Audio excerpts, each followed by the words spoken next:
of the 21st century will not be those who cannot read and write, but those who cannot learn, unlearn, and relearn.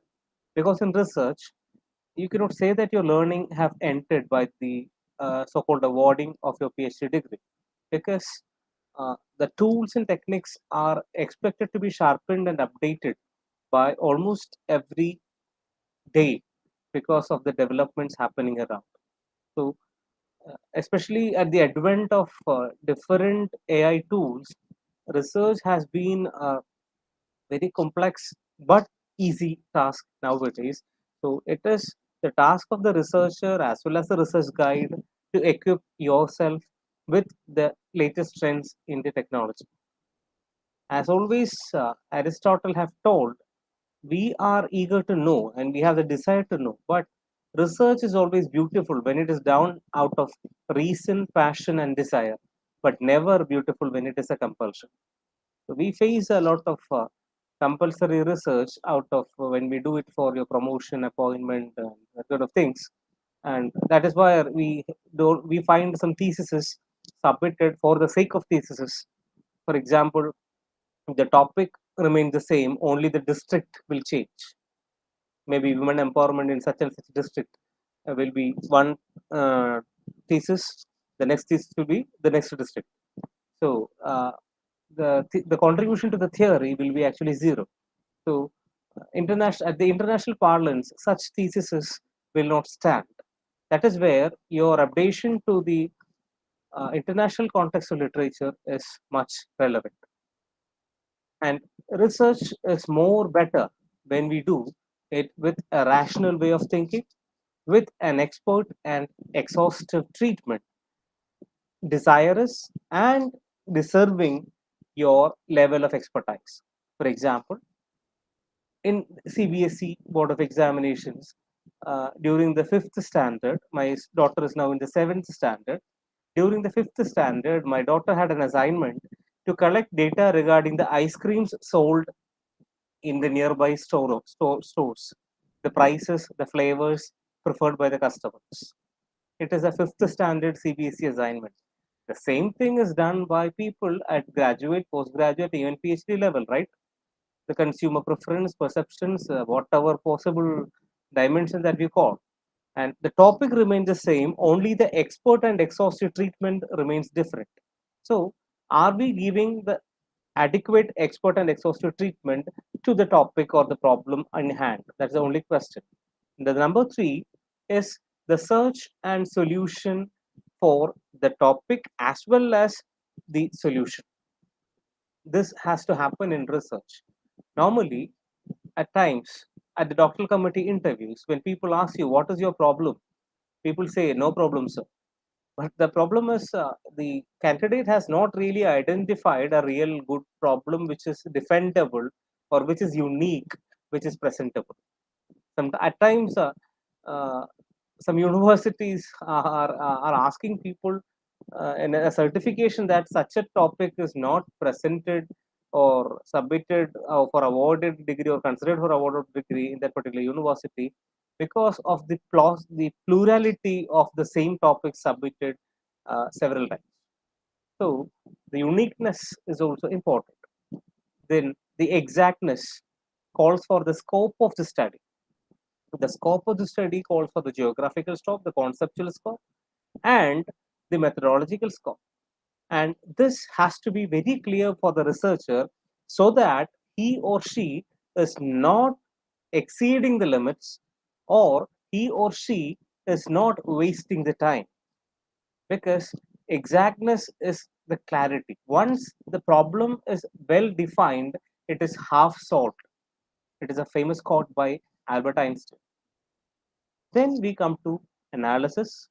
We know about the four levels of analysis: descriptive statistics, inferential statistics, predictive statistics, and prescriptive statistics. All four levels, depending upon the nature and requirement of the problem and context of the problem, we apply. But again, there is a problem with our recent trend is that we overemphasize on the analytical part of research than the methodological or conceptualization part of the research. Uh, Once you fit in a particular structural equation or any other model into the thesis, people feel it fit for submission than a proper theoretical contribution. Again, that is a serious limitation, because even a structural equation model is not complete when the line is not supported by proper theory. Then relationship of facts is what we try to establish through research. And the research is always done about critical observation, careful planning with a constructive attitude, and condensed generalization. Above all, honesty plays the part. There are universities where the scholar joins and the guy tells you can outsource to X or Y. I pity the universities. We forget the fact that the research starts from theory and ends with addition to theory. And we are expected to add theory to the existing pool of knowledge by our research. Otherwise, the whole exercise that we do is only for getting a degree. That should not be the process. We should have done at least something new so that we can honestly, proudly say that, yes, this is my contribution to the theory. Such a theoretical contribution was not there earlier, or such a policy implication was not there earlier. Such a managerial implication was not there earlier. That kind of contribution is required. And where we can read these kind of theories, understand the basic theories, and to understand this theory itself, systematic literature review papers is a classical tool. I will show you an example. This is a beautiful paper on memorable tourism experience. In fact, one of the areas in which I have been working and reading through for the last few years. So it's a beautiful area to work with. Uh, this is a review paper. In this review paper, after reading this top-rated review paper, you can understand what is happening in this particular area and what are the developments in that particular area and what are the theories being discussed in that particular area. Of course, there will be a particular methodology of screening articles in that particular paper. Still, I'm guiding you to this particular table, a beautiful table. This is an open access paper. Anybody can download this paper, okay? So this is the table which I'm talking about. The underlying theories used to understand memorable tourism experience. So the areas of studies are divided into 5: positive psychology, environmental psychology, sociology, organizational management, consumer behavior. And what are the underlying theories? For studying positive psychology, they have used savoring, self-determination theory, top-down and bottom-up theories of well-being, theory of planned behavior, which is a very famous theory, and script theory. So like this, you can identify and attach what are the basic theories studied in that particular context of your research area.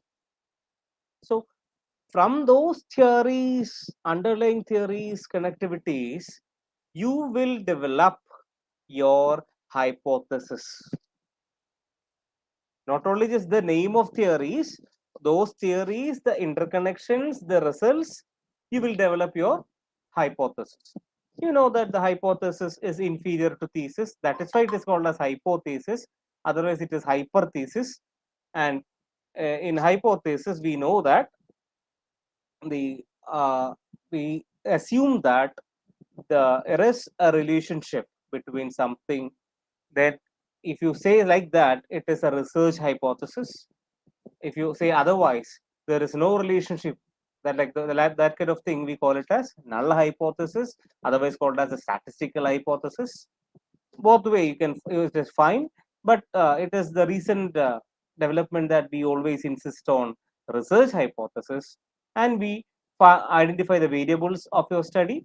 We collect data, analysis data, you know the procedure. And we end up with the peer review, the most dreaded part of research. We submit articles to journals of good quality, then only there is proper peer review. Otherwise, you just pay the money and get it published. Even when it is so-called top-rated journals, there are journals with more than 1 lakh uh, APC. They just publish anything, and that is why those journals are now blacklisted in the most of the universities. And after the peer review, it is added to the pool of knowledge. And how can you ensure the good nature of the research? We know that it should be systematic, it should be objective. The results should be reproducible, and the process should also be. And that is where the literature survey should also be reproducible. And thereby, we use SLR approach in review of literature. And how do you approach your problem formulation? In just 1 minute, we can summarize. In the whole world, we have only 4 methods: funneling, ballooning, juggling, and jumping in. Number one is funneling. Funneling means you identify a broad area, come down to a narrow topic. For example, I identified finance, then come to capital markets, mutual funds, equity funds, risk ratios.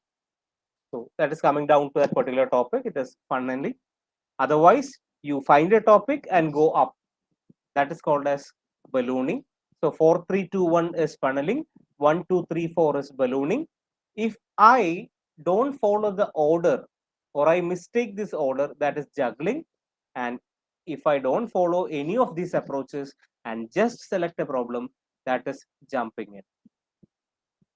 And from where you can find these good topics, the best alternative for topic selection, especially for publications, novel topics, is call for papers in quality journals. For example, just goes to Elsevier, Emerald, Taylor and Francis, Wiley, these kind of publishing houses. Take the journal of your interest, see what is their call for paper. That is the trend. That is the recent topic. So that is the best method to find your sources. Otherwise, of course, your academic exposure, consultations, seminars, brainstorming, intuitions, all works. Of course, everything works in finding your topic. And as a researcher, of course, your research requires, for SLR purposes, I insist my scholars with the first four minimum reference: Web of Science, Scopus, Science Direct, and ProQuest as a minimum. But if your area is such that you get more articles from other items also, you can get down to a PubMed, EBSCO, JSTOR, etc. But as part of your exploratory content seeking, you should also try the publishing houses also. That is, you should try with Taylor and Francis Open, Springer Open, Wiley Open, Emerald Open, as well as this Page Open. I mean, because you will get articles on a different variety on different search bases, because the search algorithm is different. When you search in Scopus, you get a different algorithm, but that may not be the result when you search for articles in some other database. So the search algorithms are different. So you should explore maximum, especially in the beginning phase. Especially in the beginning phase your research. Then people might ask, why don't we use InflibNet, Shodhganga, Google Scholar? Yes, InflibNet and Shodhganga are good for references for theory, but not for that good for methodology purposes, because the peer review correction of the methodology in the PhD, Vivas, etc., are not corrected in the theses. As we all know, the theses are submitted and adjudicated and the degrees are awarded, but the corrections suggested in the Viva VOCs are not really updated to the thesis, right? They are just uploaded to the content. So we might believe a wrong thing as correct. So uh, the peer-reviewed methodology is always better. I mean, peer-reviewed and corrected methodology is always better than just a methodology. And then Google Scholar is always good as your first reference, but not never your last reference. When you come to serious research, Google Scholar will not always serve.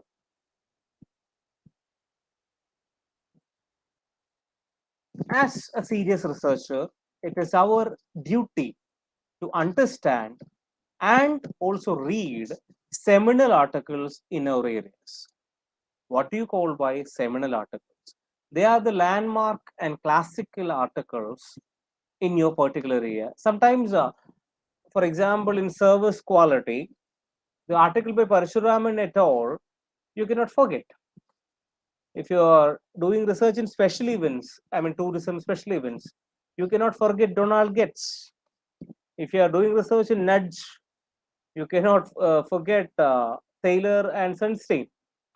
If you are doing research in such and such areas, it is a must to understand seminal articles. One of the best method is to search in Google Scholar itself. Otherwise, you can also use some other tools. Let me show you. For searching in Google Scholar, you have a tool.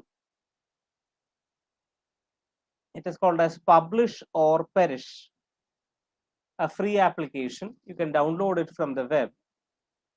It is a web-based tool. You can search in Google Scholar for free. You can search for in PubMed for free. You can search in OpenLX for free. And in Scoopers and all, you need a API or runtime API ID. So I'm just illustrating Google Scholar for now. Just click on Google Scholar, and I'm giving the keyword as festival tourism.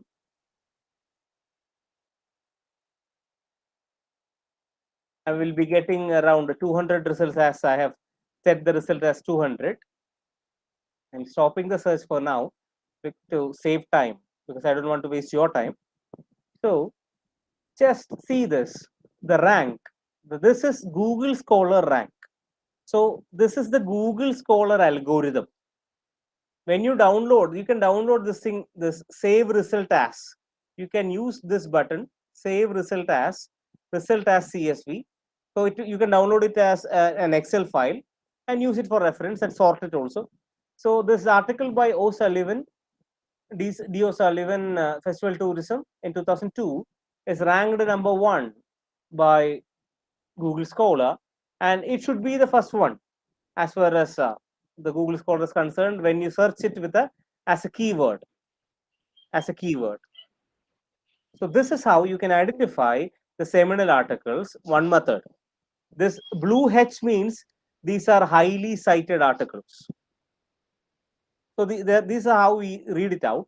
And after downloading this, you can sort this Excel file by this year and break this file and identify seminal articles between different decades if you want. If you want those kind of analysis, that is also possible if you want to read more and more about the area, right? Okay, that is about seminal article. Then you have a lot of AI tools in research. So I had attended this workshop by Vishal Shukla, a professor at Aura University, Surat. So he had been teaching about the research tools by AI. And this book was also given for free for us, the participants in AI. But it's a Kindle book, so I will not be able to share it to you because it's not available in PDF. So please, those who can afford it, please try it.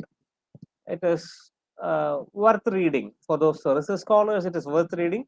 There are free tools, there are freemium tools, and there are premium tools. So try exploring the tools. I will be giving the names of few tools which you can try. These are some tools which you can try. The participants may just take a photo or screenshot of this page so that they can just explore it. Publish or perish, I have already told you. And I will be explaining few of the others now, especially Elicit and Site.ai. ChatGPT, you know how to explore it. Uh, then Perplexity, these are there. So let me explain Elicit because it is updated now. Let me explain Elicit. This is Elicit, elicit.org. You can use Elicit with your Google ID. Just get to Elicit and log in with your Google, and that's it. You can have two different tasks. These are the tasks. This is the task window, the old Elicit page. You have two tasks. One is brainstorming task, and the other is literature search task. You can search for literature here. For example, if I search for festival tourism, it will generate this kind of a chart. If I want literature only from those items which has I can have a full paper access, then I can add this has PDF toggle button on, then that will be enabled. And this, the whole database works on Semantic Scholar. The database works on Semantic Scholar. So all those papers available in Semantic Scholar are working available here, and that is a limitation too, because all those items are of not of top quality. So please be very careful while using it. And you can also add columns here. Suppose I am asking what are the main findings of the paper, that will be added as an additional column.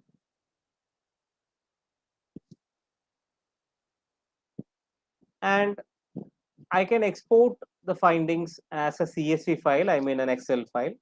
I can filter the results by year of publication, keywords, etc. I can sort the results. Please explore. Please explore. It's a free tool. But Elicit is now moving into freemium. Now it is free. It is moving into freemium. This is the beta version of Elicit. Elicit freemium version. This is the beta version.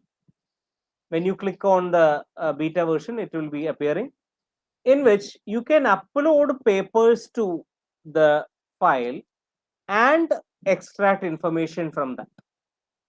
Suppose you have downloaded papers from Scopus, Web of Science, or such databases, you can upload those papers here and get the data from that. And you can also discover the concepts across papers from here. And the other one, the basic search, that you can find the papers. This is basically done.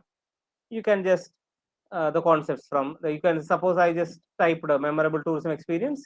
They just give me the summary of top 8 papers as well as the same table which we got from the other version, and I can add more columns. But this is a freemium version in which you are to earn credits and exchange credits. As far as I understand, the possible version is to have multiple Gmail IDs so that you use it for more time. That is also an option to explore this free 5,000 credits. Per ID, you have free 5,000 credits. So I think that would be a good option to explore. So please try to explore these premium as well as free tool. Free is always free, no problem. This one beta is freemium. You can. This is what I have uploaded. I uploaded papers, and now if I ask this papers I have uploaded from Web of Science and Scopus. Suppose I am asking what are the main findings of that particular paper. I'm adding a column. I will be losing 100 credits out of my 500. Sorry, 5,000. So the system will generate the content. So this would be highly useful for research scholars to summarize the findings. But since it is AI generated content, there would be a risk of high plagiarism. Of course, as you know, the plagiarism detection softwares like Turnitin are now working with AI detection. So please be very sure of using this with caution. Use it and modify it with your own language. Use it for summarizing purpose only. Okay, AI interventions can be traced now. So there are issues also. Here they say the text does not provide any specific main findings, which means it may not be in English at all. That may be a problem. The main finding, the one line itself, just one line. So this is a method of using elicit. Let us move on. We don't have much time. Then you have litmaps and site.ai. In litmaps, it is actually seed map generation method. Yes, it's very useful in scientific literature search, because you know you want to search those literature which you want to know how this theory was evolved and how the theory to where this theory is moving, and the connection you want. So that connection was established earlier using connected papers, but now it is easily established using litmaps. Both are freemium tools. So let me show you how.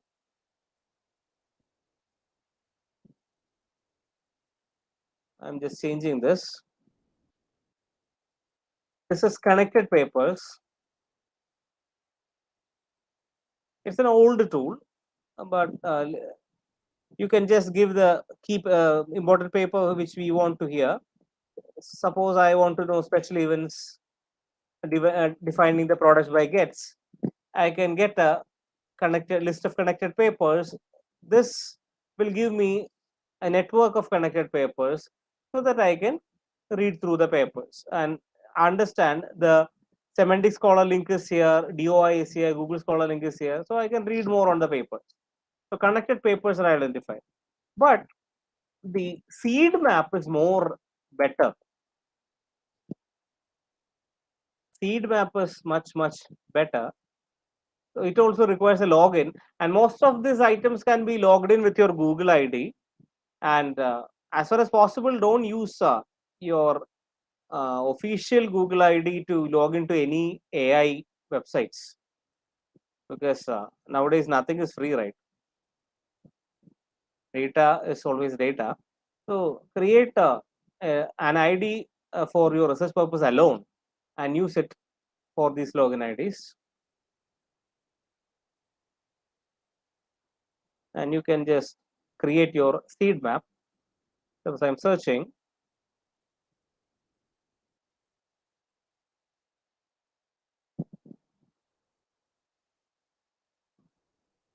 I'm searching for special events papers.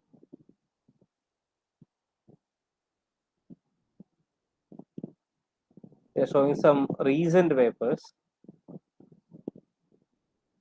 Okay, economic assessment of a special events, uh, much needed article. I'm generating the seed map. You are supposed to get your important paper, the seminal paper, and the seed. Here is these are the seeds from which this plant is made, and these are the seeds from where the plant has produced. Okay, so you have got the table now. So now you can write about this development. This is how it is properly developed, and this is a direct connection. From 2017, the value of events paper, this DARE 2019 as well as LEW 2021 has evolved, and the others have taken it from this paper, this main paper. So you can talk about this theory, how this ideology has been taken. You can talk about. This is how this connectivity can be explained. So that is how litmaps is explained. And let me explain one more item. I want to show you Cite.ai. Suppose I take a journal article, the Cite.ai, SCITE.ai. That tool, if I'm installing that tool, this kind of right side, on the right side of my screen, you can see this small toolbox, right? This is an add-in to my Chrome now. It is by Cite.ai. So this 14 means there are about roughly 14 citations, roughly 14 plus citations, out of which green tick means they are agreeing to the theory. The mentioning means they are just mentioning to the theory. The question mark means they are contradicting with the theory. So when you are writing scientific literature, it is not only important that it has to be like what you say, cited, well cited or top cited. Cited for what? Because there can be confirmatory citations as well as contradictory citations. So if the followers or the further authors are actually contradicting with your findings, then the old paper is not that good, right? So please be very careful when you are getting into some papers with a lot of question marks like this. So it is a very good tool to verify whether you have a contradictory citation in that particular paper. It is highly useful when you get into scientific papers in social sciences. We get into the, for example, psychology topics. Then you have another tool, this add-in, rapid journal quality check. Rapid journal quality check. Suppose I got into this article or this journal, tourism review. This is the journal I'm just going through. I want to know whether this journal is a well-rated journal. I mean, whether it is included in the ABDC list or other good lists. I mean, in my consideration, SGR, Shimago journal ranking, or any other list of consideration. So just searching.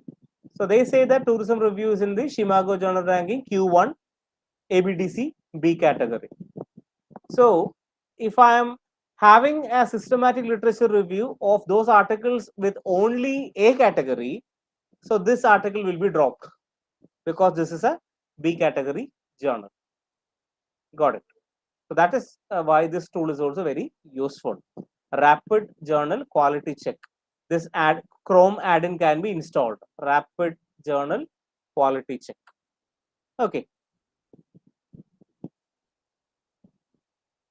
Then along with when we use this Perplexity Chat GPT, it is also good to use Perplexity AI. You can just explore it. Very good tool as far as literature survey is also concerned, or conceptualization survey is also concerned. ChatGPT is good provided you use proper prompt engineering. Otherwise, it can produce misleading results because it is something like a co-piloting. Then Cognosis is similar to Elicit. Only problem is that it cannot produce CSV files. Then Omni AI, Paper Digest, these are all beautiful tools for literature. So why these literature review process is this important? Because it explains your knowledge on the topic. Actually, this is my thesis from my thesis. I have quoted from Tirukural. The deeper you dig, the greater the spring. The more you learn, the greater the knowledge. Especially when you dig a well, it should be dug in a drought because you will receive water in every season. Same way, when you search for literature, you should be getting maximum literature, maximum content and theories. Then you will get maximum understanding. For example, I will show you one more small thing. If you are not really familiar, there are learned professors I know, but if there are some students listening to, they will be very useful. So this is a comprehensive site being developed nowadays. It is in the developing stage, called as Theory Hub by Newcastle University. they will give you academic theories. Newcastle University Theory Hub, they will give you a good list of academic theories, and this is developing. It is not full, it is on the developing stage. For example, if I don't want to know how this technology acceptance model has been developed and what is the history, you can read through this PDF. So they will tell you the TAM1 model, the TAM2 model, the TAM3 model, and how these things developed and evolved. So please, just if you are not familiar to this, please explore. The beginners can, of course, explore. This theory hub will explain the family of the theory, the development of the theory. The theory fact sheet will give you the psychology of the theory and the model of the theory. This is the first model we know. The TAM1 is the basic, very simple model to use. We use it for our graduate projects. But when we come to higher order theories, we use the TAM2 or TAM3 or extended TAM models. We know why. We know why, how it is used, because we are adding more and more constructs. We know that. Okay. So when you, as you read this literature, we understand that the persons are as good as variables. There are relations like hypothesis. The theory is as good as societal norms. The family is the model, and you find a gap in the model as a new member. And for example, there is an old theory, the theory of recent action. The attitude, subjective norms decide the behavioral intention. And one more construct is added called perceived behavioral control, and it becomes a new theory called as the theory of planned behavior, which is more famous than theory of recent action. So the theory development is happening like that, and that's what I said. The extended TAM model, the extended TPB model, these kind of things are happening, and you formulate research questions from this literature by gap spotting and problematization. And this gap spotting is very important because it should not always be a simple population gap. A population gap means the population should be absolutely different, not just the district, as I always say. So after reading the sufficient theory, sufficient literature, and having some experience in that particular area, then you will have your conceptual framework with which you can argument about the research problem, you can explain about the research problem, and you can generate your research questions and data collection.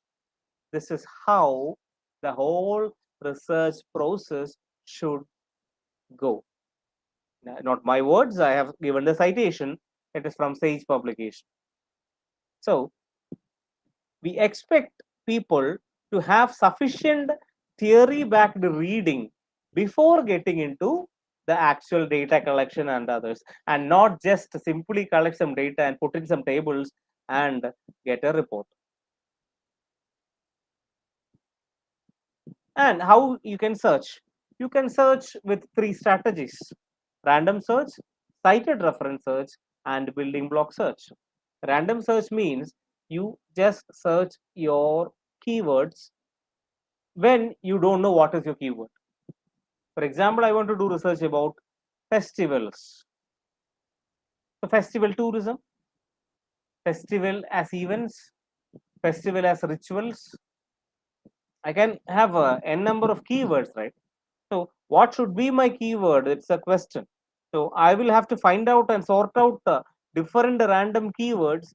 Synonyms will be there, related words will be there. This will be explored, and I will finalize one method. When you don't know about your keywords and when you don't know the spelling even, that's also an issue. You are also not sure of about the spelling, because we know the UK US spelling differences, the color COLOUR color and COLOR color, these issues. Then cited reference search means, as I said in lit maps and connected papers, the backward as well as the forward referencing is a method of getting literature.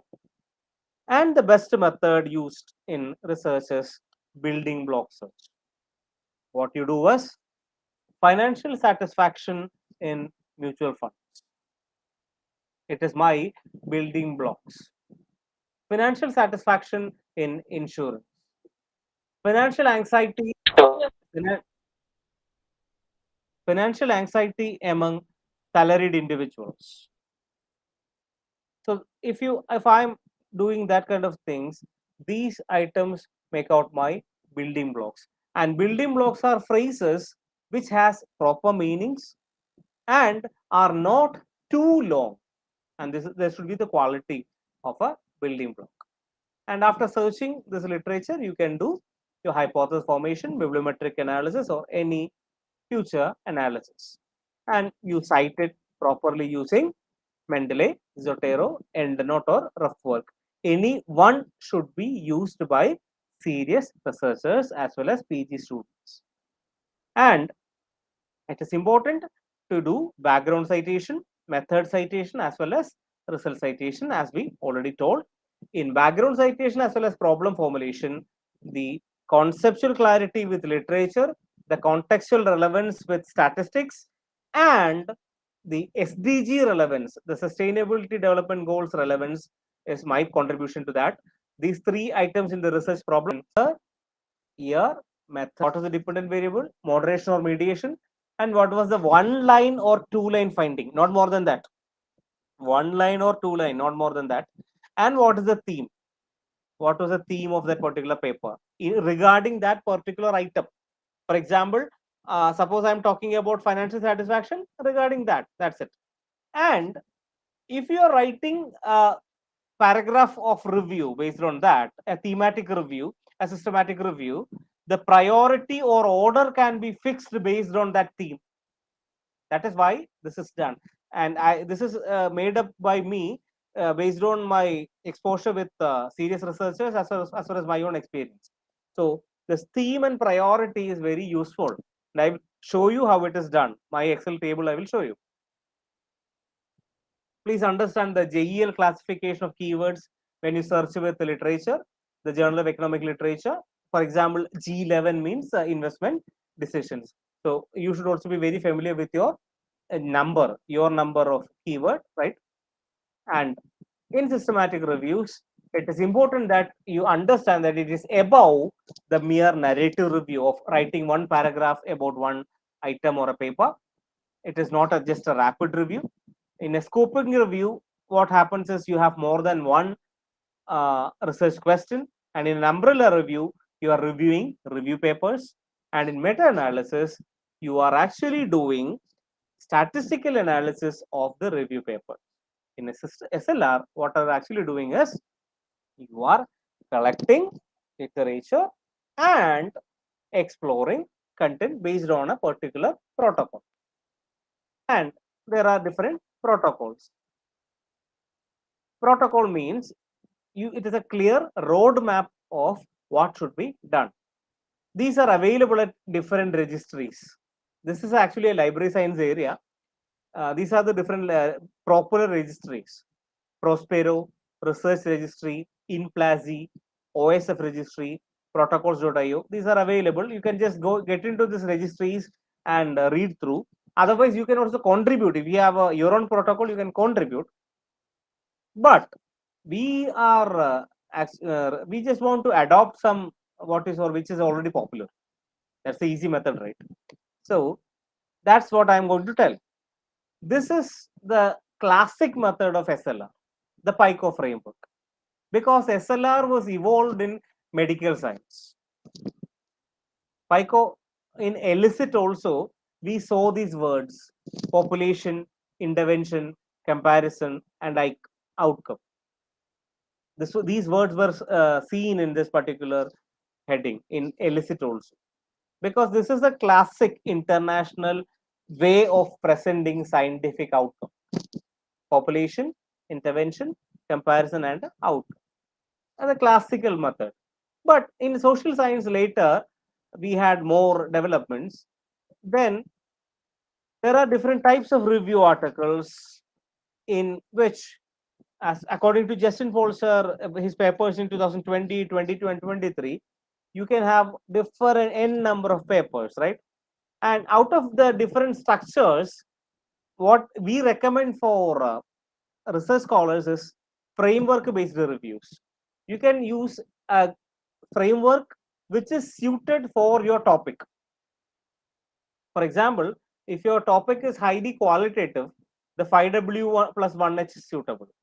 If your topic is something like too much of structural equation modeling equations are available, then the ADO model or IMO model is suitable. Like that. I will explain those. TCCM is one framework in which you try to explain in that particular topic. For example, I'm studying about festival tourism.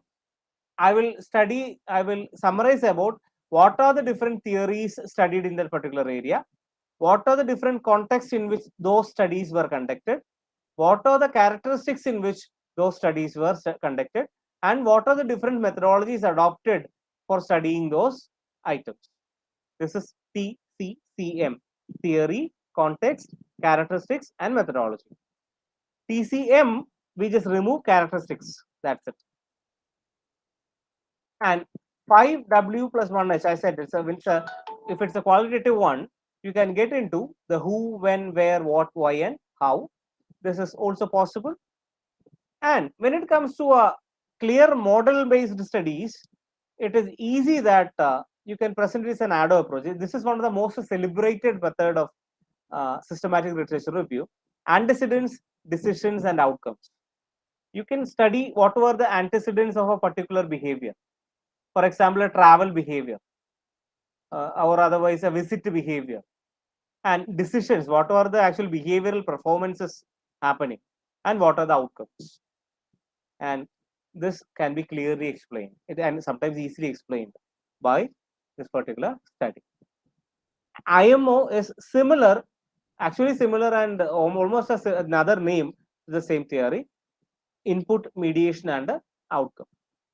And ADO as well as TCM has its own limitations, because ADO misses theory and the TCM misses factors. So ADO TCM will be a combination of that. So ADO TCM will give a more comprehensive evaluation of what is happening in that particular area. So this is how it is done. It can be done. Antecedents, decisions, outcomes, theory, context, and methods can be explained. And how you can do an SLR? You can do an SLR by selecting the topic, and there should be a selection criteria of the papers.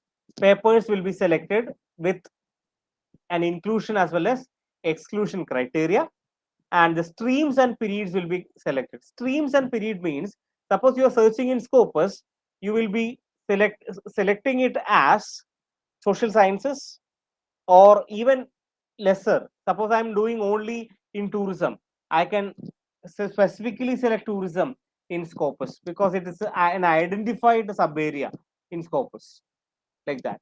And period can also be selected, say it for 5 years, 10 years, or 20 years. And thematic analysis, as I have told you, and it can be written, and I will show you how it is done. And the Prisma protocol is the most famous protocol used now in the SLR terminology. It uses identification, screening, and inclusion, preferred reporting of items for systematic reviews, and meta-analysis. That is Prisma. You can just get into the website. I will just show you how it is done.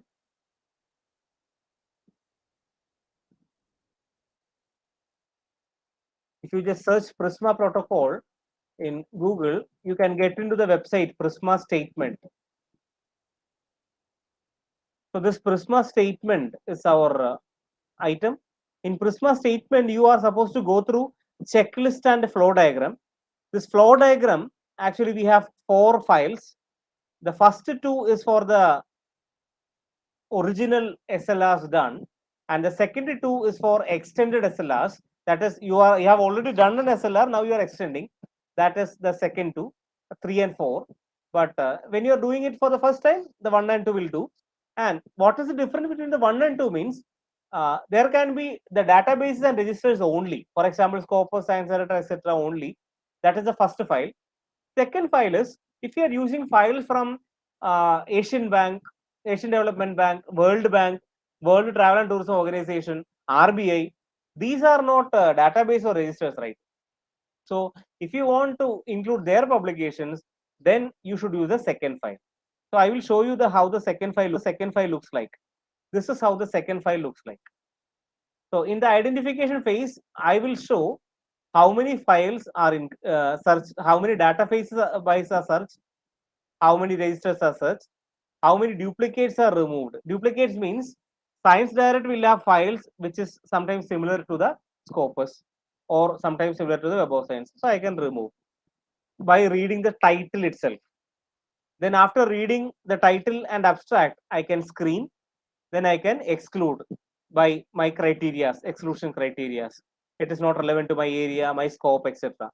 Then I will sorting for retrieval. Then I am trying to download the files. Reports not retrieved, I can avoid if it is genuine. I cannot say that I didn't get it from my home. That is not a genuine reason. Then reports assessed for eligibility after reading the full paper, then I can exclude for different reasons. And final inclusion. These are the items finally included in the literature or thesis, paper, whatever. And this is the chart final. This chart should be appended to your paper or thesis. This is how it should be done. This is Prisma protocol. The same way, now Justin Bolsar says Prisma is also getting old, and he says SPAR is more popular. This is written by himself. Justin Bolsar and other editors of most famous journals have developed scientific procedures and rationale for SLR called as SPAR, having 3 stages: assembling, arranging, and assessing. In assembling, they will identify items from different domains and acquire items from different domains. And in arranging, they will organize it based on some frameworks or organization codes and then purify based on the exclusion criteria. Actually, it is somewhat similar to Prisma, but not exactly similar, but it is more advanced because they are using more frameworks. And assessing using a thematic analysis or meta-analytic analysis or a content analysis or a bibliometric analysis, and they properly analyze the gap in the paper and they report it with proper tables. This is done in SPAR. Okay, this is how SLR is done in actual practice.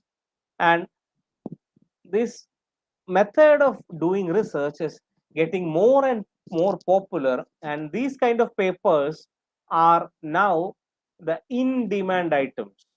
The conceptualizations are really getting popular, and even PhD theses are now in requiring in good universities. I repeat, in good universities, they expect research scholars to write their review chapter in an SLR fashion. So I will show you an Excel file. This is where I have prepared that Excel file uh, with my scholar for her thesis. We had just searched for the construct financial satisfaction. We have identified papers from Web of Science, Scopus, Science Direct, and ProQuest. I have sorted it based on the title so that I can remove duplicates because the title will appear together. So I can maintain one and I can remove the other. So I have removed duplicates. After that, I have asked the scholar to write the other items. That is, what are the constructs and what are the findings. The themes are identified. And after identifying the theme, I have fixed the priority, which should be written first. The first 2 papers were discussing about the definition of financial satisfaction. Later, the papers were discussing on the demographical influence on financial satisfaction. Then the influence of financial behavior also, along with demography.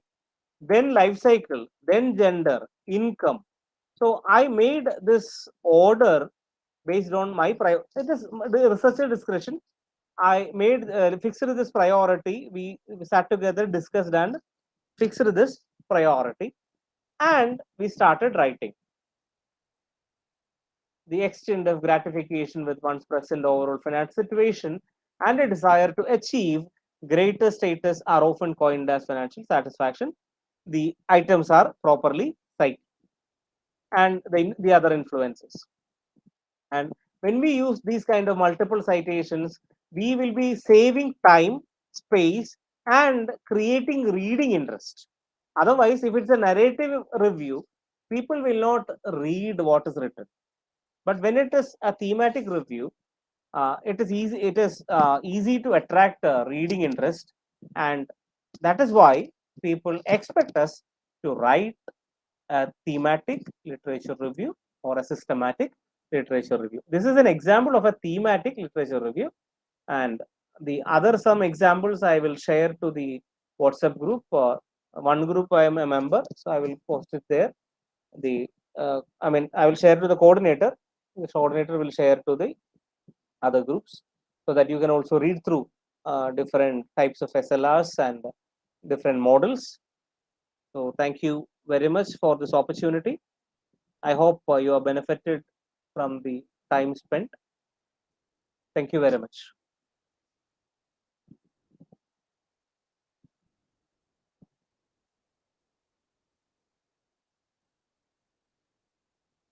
So we have some questions, sir. Shall we? Yes.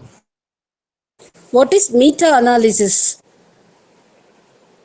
It's Meta-analysis. from our participants. Fine. Meta-analysis is nothing but a statistical analysis based on literature. For example, you have research papers on the effectiveness of a vaccine for corona or COVID. You have 10 papers or 20 papers. You assimilate the data from those 10 papers, then conduct an analysis, that a meta-analysis. But the meta-analysis papers require that those 10 papers should have a similar frame to fit into the same data frame, the similar data frame. That is an inclusion criteria in meta-analysis. Because if you are going to use an ANOVA, the data should be fitting into ANOVA. If you are going to do a chi-square, the data should be fitting into chi-square. That's an example. ADO and TCM to be differentiated. ADO antecedents, decisions and outcomes. They in ADO they exclude the theory part basically. That's the main thing. The antecedents means the factors influencing the behavior. Decisions mean the behavior actually, and the outcomes are the results of the behavior. And in theory, context, and methodology, they insist on what are the theories studied in the particular paper, in what context that study was conducted, and what are the methodology studied. Again, the difference is that in the TCM, the factors are not fully studied. In ADO, the theory and methods are not fully studied. So that is why a combination of ADO TCM is recommended by top-rated authors like Justin Polson. I hope I have answered. Yes, sir. Thank you, sir.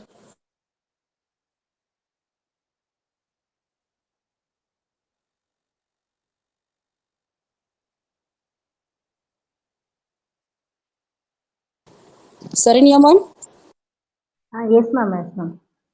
Dear participants, do you have any queries? Sir, formal welcome. Sorry, vote of thanks, sir. Okay. Now I invited to request J. Nisha Mary, ma'am, Assistant Professor of Department of Commerce, to deliver the vote of thanks. Good evening to all. Thank you is such a prayer that cannot be seen or touched. It must be felt by heart. Today, I feel incredibly honored and privileged to have been allowed to extend a vote of thanks on this FTP. First, I wish to express my gratitude to our principal, Dr. S. Tirmal Murugan, for providing an opportunity to organize this event. Thank you, sir. I'm very grateful to our secretary, Dr. J.M. Shobha, for giving us an encouragement and support to organize this FTP. Thank you, ma'am. Next, I would like to extend my heartfelt gratitude to our today guest speaker, Dr. Vinit KM, for sharing your valuable knowledge and inspiring us with your passion. Your presence has truly elevated our event. Thank you, sir. Thank you. We thank our participants for joining on FDP program. We appreciate your active participation and enthusiasm throughout the session. Your presence made it a truly engaging and insightful event. Thank you, Ananda. Thank you.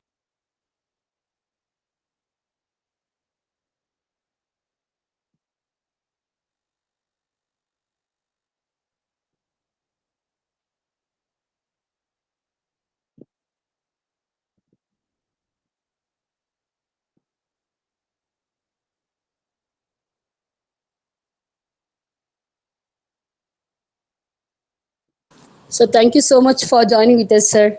Thank you, ma'am. Shall we Thank leave you, it? sir. Good night, sir.